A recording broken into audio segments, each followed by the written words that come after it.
نہ ہو جائے۔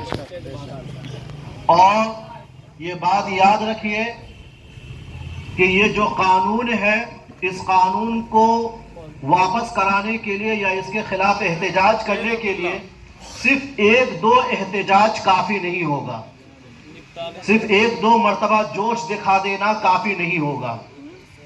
اس کے لیے مسلسل لڑائی لڑنی ہوگی اور ذہن یہ بنانا ہوگا کہ ہم اپنے مال اور اپنی جان کی قربانی ہر اعتبار سے ہر وقت اور مسلسل دینے کے لیے تیار ہیں۔ یہ ذہن بنائیں گے تبھی یہ تحریک کامیاب ہوگی۔ آپ دوسری تحریکوں کو دیکھ لیں، جتنی بھی تحریک ہوئی ہیں ان میں لوگوں کو مسلسل قربانی دینی پڑی، مسلسل پڑا، اور بڑے پیمانے پر لوگوں کو خرچے بھی اٹھانے پڑے۔ اس کے بغیر کوئی تحریک کامیاب نہیں ہوتی ہے۔ صرف ایک دو مرتبہ ہلہ کر دینا، شور کر دینا یہ کافی نہیں ہوگا۔ اس لیے جو آج آپ لوگوں کو جمع کیا گیا ہے، یہ بتانے کے لیے جمع کیا گیا ہے کہ ابھی لڑائی شروع ہوئی ہے، ابھی لڑائی شروع ہوئی ہے، اور یہ لڑائی لمبے دنوں تک چلے گی، اور ہمیں اور آپ کا ساتھ چاہیے، ہمیں آپ کا ساتھ چاہیے۔ آپ ہمیشہ ہمارے ساتھ کھڑے رہیں۔ یہ پہلی بات ہے۔ اس سلسلے میں بہت سی باتیں آ گئی۔ اللہ کا بڑا فضل ہے کہ مسلمانوں میں سے دینی ذمہ داروں نے، اسی طرح سیاسی ذمہ داروں نے، سب لوگوں نے ساتھ دینے کا پورے طور پر اظہار کیا ہے اور پورے طور پر حوصلہ دکھایا۔ اور یہ بے انتہا خوشی کی بات ہے کہ غیر مسلم بھائیوں، ہندی بھائیوں نے بھی یہاں حاضری دی، اور ان لوگوں نے بھی ہم سے ہمدردی دکھائی، مسلمانوں کی شریعت سے ہمدردی دکھائی، اور ان لوگوں نے بھی اس بات کا اظہار کیا کہ ہم بھی آپ کی لڑائی کے ساتھ شانہ بشانہ دوش بدوش ہیں۔ اور یہ حقیقت ہے کہ برادران وطن اور ہندو بھائی بہت بڑے پیمانے پر ہمارے ساتھ ہیں، بہت بڑے پیمانے پر ہمارے ساتھ ہیں، اور اس لڑائی میں ہمارے ساتھ چلنے کے لیے وہ تیار ہیں۔ اب ضرورت یہ ہے کہ ہم اور آپ سمجھیں کہ وقت کیا ہے۔ تھوڑا وقت لگے گا، لیکن یہ سمجھنا ضروری ہے کہ وقت کیا ہے، اور جو قانون لایا گیا ہے اس قانون سے ہمیں دقت کیا ہے، پریشانی کیا ہے۔ لوگ عام طور پر یہ کہہ دیتے ہیں کہ اس سے مسجد کو خطرہ ہے، مدرسے کو خطرہ ہے، فلاں کو خطرہ ہے، فلاں کو خطرہ ہے۔ ایک افواہ پھیلانے والا آتا ہے کہ ہم عورت کو حق دلانے کی بات کر رہے ہیں، قبضہ چھڑانے کی بات کر رہے ہیں، یہ بات کر رہے ہیں، وہ بات کر رہے ہیں۔ قانون سے کیا فائدہ ہو رہا ہے وہ سمجھنے کی ضرورت ہے۔ 2025 وقت بل جو آیا ہے، اس بل سے کیسے فائدہ ہو رہا ہے وقت کی جائیداد کو، یہ سمجھنے کی ضرورت ہے۔ اور وقت کہتے ہیں کسے؟ سب سے پہلے آپ یہ سمجھیں کہ وقت ایک عبادت ہے، جیسے نماز ایک عبادت ہے، روزہ ایک عبادت ہے، زکوٰۃ ایک عبادت ہے، حج ایک عبادت ہے، اسی طرح وقت بھی ایک عبادت ہے، اور یہ خیرات کی دوسری شکل ہے۔ خیرات اور صدقات کی ایک شکل تو یہ ہے کہ کسی مریض کو 5,000 روپے کی ضرورت پڑی، آپ نے 5,000 روپے نکالا، اس کو دے دیا، وہ پیسہ وہیں تک ختم ہو گیا، اس کی ذات میں وہ پیسہ لگا، وہ پیسہ وہیں ختم ہو گیا۔ خیرات اور صدقات کی ایک شکل یہ ہے، اس کے بھی بڑے فائدے ہیں۔ اور صدقہ کی ایک شکل یہ ہے کہ انسان اپنی ملکیت سے قوم و ملت کے معاشی اور دینی فلاح کے لیے اپنی ملکیت سے اپنی جائیداد کو یا اس کے منافع کو نکال دے، اللہ کی ملکیت میں دے دے۔ یہ وہ صدقہ ہے جس کا فائدہ ٹمپروری نہیں ہوتا، جس کا لابھ ٹمپروری نہیں ہوتا ہے، اس کا سلسلہ لمبے دنوں تک چلتا ہے۔ تو یہ بات ذہن میں بیٹھا لیں کہ وقت ایک عبادت ہے، وقت ایک عبادت ہے جو مسلمان اللہ کی خوشنودی کے لیے، اللہ کی رضا کو حاصل کرنے کے لیے مسلمان جو ہے وقت کرتے ہیں، اپنی ملکیت سے جائیداد کو نکالتے ہیں۔ یہ ہے وقت، وقت ایک عبادت ہے۔ اس کے بعد آگے آپ سمجھیے کہ وقت کے انتظام اور انصرام کو دیکھنے کے لیے شریعت نے متولی کو مقرر کیا، لیکن جب حکومت یہاں بدلی تو حکومت نے اس کے لیے وقف بورڈ کو قائم کیا، چند لوگوں کو ذمہ دار بنایا۔ پھر وقف بورڈ کے اختیارات کو بڑھانے کے لیے اور وقف بورڈ کو مزید پاور دینے کے لیے 1995 وقف بورڈ ایکٹ بنایا گیا۔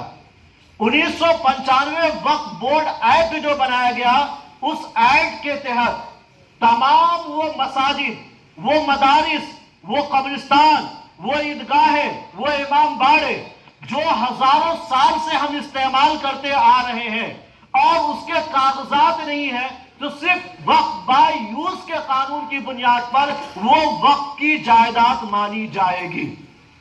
1995 ایکٹ یہ کہتا ہے کہ وہ وقف کی جائیداد مانی جائے گی جسے ہم 500 سال سے مسجد کے طور پر، مدرسے کے طور پر یا اور چیزوں کے طور پر استعمال کرتے آئے ہیں۔ اور یہ قانون صرف ہمارے لیے نہیں ہے، مسلمانوں کے لیے نہیں ہے، تمام ملی جماعتیں جتنے بھی مذہب کے ماننے والے لوگ ہیں، سارے مذہب میں یہ قانون ہے کہ جو چیز شمشان کے طور پر مشہور ہے وہ چیز شمشان ہی مانی جائے گی۔ جو چیز ہندو ٹیمپل کے نام پہ مشہور ہے یا مندر کے نام پر مشہور ہے، وہ چیز ہندو کے وہ مندر ہی مانی جائے گی، وہ شمشان ہی مانا جائے گا، وہ کچھ اور نہیں مانا جائے گا۔ یہ قانون سب کے لیے تھا، لیکن نئے قانون کو جلایا گیا ہے، وقف بل 2025۔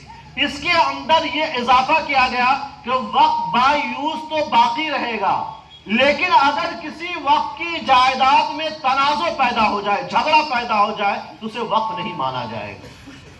آپ جانتے ہیں کہ وشو ہندو پریشد اور اس کے علاوہ اور بھی تنظیمیں ہیں جنہوں نے 15,000 مسجدوں کا لسٹ بنا رکھا ہے، 15,000 مسجدوں کا لسٹ بنا رکھا ہے، اور اس پر یکے بعد دیگرے وہ دعویٰ کر رہے ہیں کہیں کچھ پرکٹ ہو گیا، کہیں کچھ ہو گیا، کہیں کچھ ہو گیا۔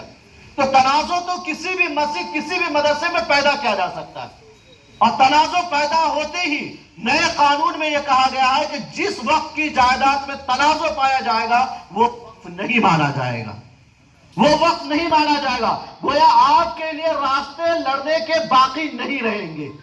یہ اس کی خطرناکی ہے نئے قانون کی۔ پھر نئے قانون میں یہ کہا گیا، آپ جانتے ہیں کہ بہار سرکار جب سروے وغیرہ کرتی ہے یا سرکار سروے کرتی ہے تو وقف کی جو جائیداد ہوتی ہے لوگوں کا اس پر اتنا زیادہ دھیان نہیں ہوتا، بہت زیادہ دھیان نہیں ہوتا، لوگ اپنی اپنی جائیدادوں کی دیکھ بھال میں زیادہ لگے رہتے ہیں۔ تو جب سرکار کسی مدعی کو نہیں پائی تو سرکار نے اسے لکھ دیا بہار سرکار، یا غیر مزروعہ بہار سرکار، یا اور کچھ بھی، صرف غیر مزروعہ لکھ دیا۔ تو اب ایسی زمینوں کے بارے میں یہ نئے قانون میں کہا گیا کہ جس وقت کی جائیداد میں یہ لکھا ہوا ہو سرکاری ڈیڈ میں کہ یہ سرکار کی زمین ہے یا غیر مزروعہ ہے، وہ وقف کی جائیداد نہیں مانی جائے گی۔ آپ خود اسی جھجکیا میں دیکھ لیں، بہت سی زمینیں وقف کی ایسی ہیں جو بہار سرکار کے نام لکھی ہوئی ہے یا غیر مزروعہ لکھی ہوئی ہے۔ کیا وہ ساری زمینیں ہمارے ہاتھ سے نکل جائیں گی اگر یہ نیا قانون منظور ہو گیا؟ اسی طرح نئے قانون میں یعنی وقف قانون 2025 میں یہ کہا گیا ہے کہ اب تک یہ بات تھی کہ وقف کی جائیداد پر 7% ٹیکس لگایا جائے، پھر اس کو گھٹا کر 5% ٹیکس کی بات کی گئی۔ اس کے بعد یہ کہا گیا کہ ٹیکس 5% رہے گا، البتہ سینٹرل گورنمنٹ میکسیمم ٹیکس لگانے کے لیے بااختیار ہوگی۔ سینٹرل گورنمنٹ میکسیمم یعنی زیادہ سے زیادہ ٹیکس لگانے کے لیے بااختیار ہوگی۔ اور وقف کا مطلب کیا ہے؟ وقف کا مطلب ہے مسجد، وقف کا مطلب ہے مدرسہ، وقف کا مطلب ہے قبرستان، اور ان چیزوں پر زیادہ سے زیادہ ٹیکس لگانے کا اختیار دے دیا گیا سینٹرل گورنمنٹ کو اس نئے قانون کے اندر۔ پتہ یہ چلا کہ اب سینٹرل گورنمنٹ مسجدوں پہ بھی ٹیکس لگائے گی، مدرسوں پہ بھی ٹیکس لگائے گی، قبرستان میں بھی ٹیکس لگائے گی۔ یہ ہے اس قانون کی حقیقت۔ اور جتنے نمازی آئیں گے اس حساب سے آپ کو ٹیکس ادا کرنا ہوگا، جتنے مدرسے میں بچے پڑھیں گے اس کے حساب سے آپ کو ٹیکس ادا کرنا ہوگا۔ آپ مردے لے کے قبرستان کے سامنے کھڑے ہوں گے، جب تک آپ ٹیکس ادا نہیں کریں گے آپ کے مردے دفن نہیں ہوں گے۔ یہ صورتحال پیدا ہونے والی ہے، یہ نئے قانون میں یہ بات کہی گئی۔ اس کے علاوہ نئے قانون میں یہ بات کہی گئی، پہلے تو یہ ہوتا تھا کہ ایک لمیٹیشن جو قانون ہے، لمیٹیشن قانون کا مطلب سمجھیے، قانون یہ ہے کہ اگر کوئی شخص آپ کی زمین پر قبضہ کر لے، آپ نے 12 سال تک کوئی نوٹس نہیں لیا، 12 سال تک آپ نے کوئی نوٹس نہیں لیا، تو جس کے قبضے میں وہ زمین ہے وہ زمین اسی کی ہو جائے گی۔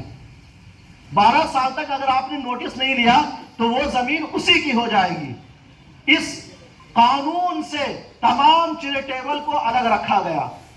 تمام چیریٹیبل کو الگ رکھا گیا, ہندو ٹیمپل کو, وقف بورڈ کو, سب کو الگ رکھا گیا. سرکار کی زمینیں بھی اس سے الگ ہیں. سرکار کی زمینوں پر اگر کوئی 1 لاکھ سال تک بھی قبضہ کیے رہے, سرکار 1 لاکھ سال کے بعد بلڈوزر چلا کر اس کو خالی کروا سکتی ہے. یہی قانون ہندو بھائیوں کے جو ٹیمپل ہیں یا اور دوسری مذہبی ادارے ہیں ان کے لیے ہے کہ ان کے بھی جتنے بھی جائیداد ہیں, اگر وہاں کوئی قبضہ کیے ہوا ہے, 100 سال کے بعد معلوم ہوا کہ یہ ہندو ٹیمپل کی زمین ہے یا مندر کی زمین ہے یا شمشان کی زمین ہے, تو وہ کبھی بھی خالی کروا سکتے ہیں, چاہے اس سے پہلے کبھی انہوں نے نوٹس نہ کیا ہو, کبھی اس پر کوئی نوٹس نہ لیا ہو. لیکن وقف بورڈ کے لیے یہ قانون کو, یہ ترجیح کو ختم کر دیا گیا کہ اگر وقف بورڈ کی جائیداد کو کسی شخص نے یا کسی حکومت نے 12 سال سے زیادہ قبضے میں رکھا ہے اور وقف بورڈ نے اس پر کوئی نوٹس نہیں لیا, تو 12 سال کے بعد اب وقف بورڈ کا اختیار ختم ہو جائے گا. سوچئے کتنی خطرناک بات ہے. صرف دہلی کے اندر 129 وقف کی پراپرٹی ایسی ہے, جائیداد ایسی ہے جس پر حکومت کا قبضہ ہے, جس پر حکومت نے قبضہ کر رکھا ہے. اور بھی بے شمار جائیداد ایسی ہے جس پر لوگوں نے قبضہ کر رکھا ہے. اور پتہ یہ چلا کہ اب یہ قانون بنا دیا گیا کہ 12 سال سے زیادہ اگر قبضہ رہا تو وہ چیز اسی کی ہو جائے گی. تو اس سے قبضہ کہاں چھوٹ رہا ہے, کہاں فائدہ ہو رہا ہے؟ اور ساتھ ہی ساتھ آپ بھید بھاؤ بھی کر رہے ہیں کہ آپ ہندو بھائیوں کے لیے الگ قانون رکھ رہے ہیں, مسلمانوں کے لیے الگ قانون رکھ رہے ہیں, جبکہ دھارا 14 میں یہ کہا گیا ہے کہ مملکت کے اور شہر کے سارے لوگ قانون کی نظر میں برابر ہوں گے. جب ہندو اور مسلمان سب قانون کی نظر میں برابر ہوں گے تو ہندو ٹیمپل کے لیے الگ قانون اور مسلمانوں کے وقف بورڈ کے لیے الگ قانون کیوں؟ یہ الگ قانون کیوں؟ یہ سراسر سمویدھان کی دھجیاں اڑانے کی بات ہے, سمویدھان کی دھجیاں اڑانے کی بات ہے. اسی طرح نئے قانون میں ایک بات یہ کہی گئی, وقف کا جو نیا تعارف تیار کیا گیا, اس کے نیا جو تعریف کی گئی ہے, اس نئے تعریف سے چیریٹیبل ٹرسٹ کو خارج کر دیا گیا. چیریٹیبل ٹرسٹ اس میں نہیں. وقف کی جو نئی تعریف کی گئی ہے اسے چیریٹیبل ٹرسٹ کو خارج کر دیا گیا, اس میں وہ نہیں ہے. اور یہ واضح بھی نہیں کیا گیا کہ چیریٹیبل ٹرسٹ وقف میں ہوگا یا نہیں ہوگا, واضح نہیں کیا گیا. اب آپ اندازہ لگائیں, صرف بہار کے اندر 3900 صرف بہار کے اندر 3900 مدارس ایسے ہیں جو ٹرسٹ کے تحت کام کر رہے ہیں اور کسی وقف کی زمین پر ہیں. ٹرسٹ کے تحت کام کر رہے ہیں اور کسی وقف کی زمین پر ہیں.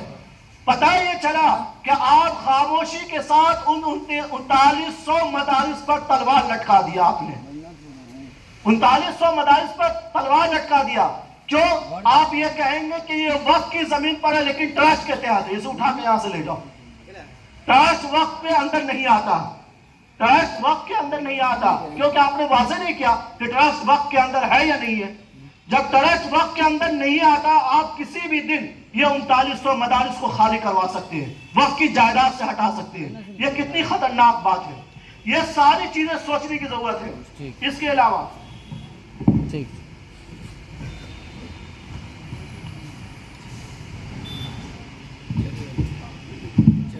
نئے قانون میں ایک بات یہ کہی گئی کہ ضلع سطح پر یا اور دوسری سطحوں پر جو اوقاف کے ممبران ہوتے ہیں, ان ممبران میں 2 غیر مسلم ممبر ہونا لازم ہے.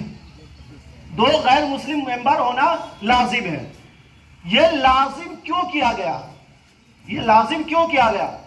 اور سرکار یہ کہہ رہی ہے سنسد کے اندر کہ ہم یہ تمام مسلمان کو آشواسن دلا رہے ہیں کہ کوئی غیر مسلم نہیں آئے گا. صرف بولنے سے نہیں ہوگا, آپ لکھیے. آپ قانون میں یہ لکھتے کیوں نہیں؟ یہ بات تو آپ نے اس وقت بھی کہی تھی جس وقت جو ہے کسان آندولن ہو رہا تھا, تو آپ بہت زور زور سے کہہ رہے تھے کہ ایسا نہیں ہوگا, ایسا نہیں ہوگا. لیکن کسان آندولن کے جو ذمہ دار لوگ تھے ان لوگوں نے کہا بولنے سے نہیں کام چلے گا, آپ لکھ کے بتائیے, لکھ کے لائیے.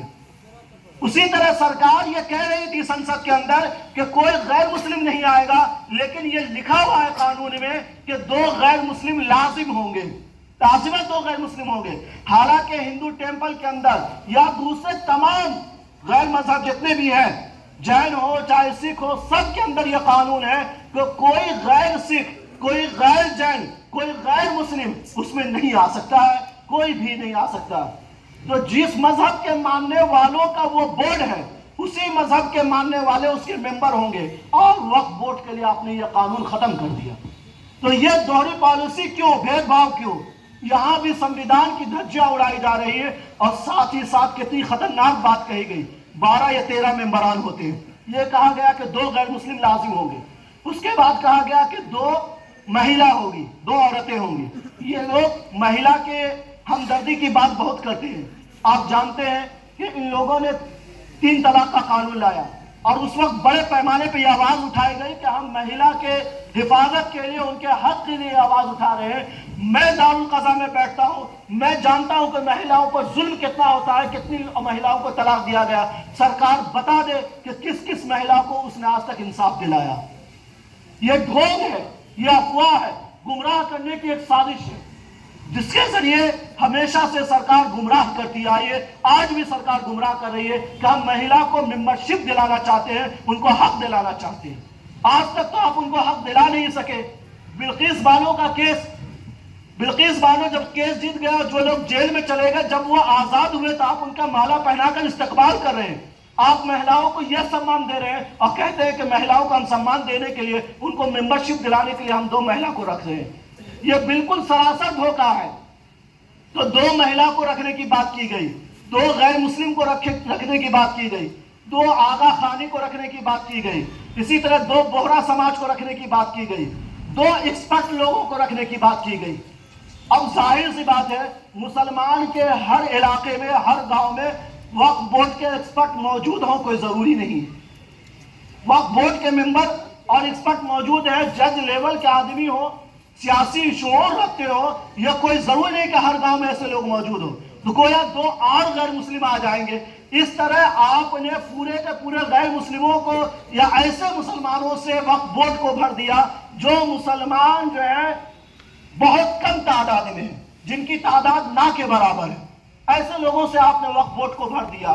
تو یہ ساری چیزیں ایسی پلاننگ کی جا رہی ہے کہ وہ در حقیقت تمام اوقاف کی جائیداد کو ہڑپنا چاہتے ہیں، اور یہ افواہ پھیلاتے ہیں کہ ہم وقت کی اصلاح کے لیے یہ سارے قانون لا رہے ہیں۔ یہ تو وہی بات ہو گئی کہ اس گاؤں میں بہت چوری ہو رہی ہے، اور لوگوں نے کہا کہ بھائی کچھ لوگوں کو بیٹھایا جائے کہ چوری کے خلاف یہ لوگ قانون بنائے، کوئی ضابطہ بنائے۔ کچھ لوگوں کو بیٹھایا گیا کہ بھائی آپ لوگ چوری کے خلاف قانون بنائیں۔ جب تحقیق کی گئی تو پتہ یہ چلا کہ جتنے لوگ بیٹھ کے قانون بنا رہے ہیں، یہ سارے لوگ خود چور ہیں، یہ سارے لوگ خود چور ہیں۔ تو وہ تو چوری کے راستے کو مضبوط کرنے کا قانون بنائیں گے، چوری کے راستے کو مضبوط کرنے کا قانون بنائیں گے۔ تو سب سے زیادہ سرکاری، سب سے زیادہ اوقاف کی جائیداد پر اگر کسی کا قبضہ ہے تو وہ حکومت کا قبضہ ہے۔ سب سے زیادہ وقف بورڈ کی لڑائی اگر کسی سے ہے تو حکومت سے، اور حکومت ہی اس کی اصلاح کی بات کر رہی ہے، حکومت ہی اس کے قبضے کو چھڑانے کی بات کر رہی ہے، اور خود دہلی کے اندر 129 جائیداد پر قبضہ کیے بیٹھی۔ تو یہ کیسے ہم مان لیں کہ آپ جو ہے ایماندار ہیں؟ مجھے یاد آتا ہے حضرت مولانا ارشد مدنی صاحب دامت برکاتہ ہمارے استاد، انہوں نے جس وقت بڑے پیمانے پر یہ آواز اٹھائی جا رہی تھی کہ مدارس کو بورڈ سے ملحق کیا جائے، مجھے یاد آتا انہوں نے فرمایا تھا اس موقع پر کہ بھائی کل تک آپ یہ کہہ رہے تھے کہ مدارس دہشت گردی کا اڈا ہے، مدارس میں جو ہے سرکار کے خلاف تحریکیں چلتی ہے، سرکار کے خلاف، ملک کے خلاف گتی ویدی ہے، فلاں ہے فلاں ہے۔ آپ کل تک مدارس کو مشکوک کہہ رہے تھے، راتوں رات ایسا کیا ہو گیا کہ آپ صبح اٹھتے ہی کہہ رہے ہیں کہ ہم مدارس کو امداد دیں گے، مدارس کے اساتذہ کا خرچہ ہم اٹھائیں گے، بچوں کا خرچہ ہم اٹھائیں گے، یہ کریں گے، ہم وہ کریں گے، مدارس کو ترقی دیں گے، وہاں کی بلڈنگ بنائیں گے۔ آخر راتوں رات ہوا کیا؟ جو مدارس کل تک مشکوک تھے، ان مدارس کو آج آپ تعاون دینے کے لیے کیوں کھڑے ہو گئے؟ راتوں رات ایسا کیا ہوا؟ تو بات دراصل یہ ہے کہ ان کے ذہنوں میں پہلے سے خیانت ہے۔ یہ جو قبضہ کیے ہوئے ہیں اس قبضے کو قانونی حیثیت دینا چاہتے ہیں، اور اسی لیے یہ قانون لا رہے ہیں۔ اس لیے تمام لوگوں کو سمجھنے کی ضرورت ہے۔ لوگوں کو پکڑ کے پوچھا جاتا ہے کہ وقت قانون سے کیا نقصان ہے، کیا نقصان ہے؟ سمجھیے کہ وقت قانون سے کیا نقصان ہے۔ اگر نہیں سمجھ میں آتا ہے تو یہ سمجھیے کہ آنے والے وقت میں آپ کی قبرستان، آپ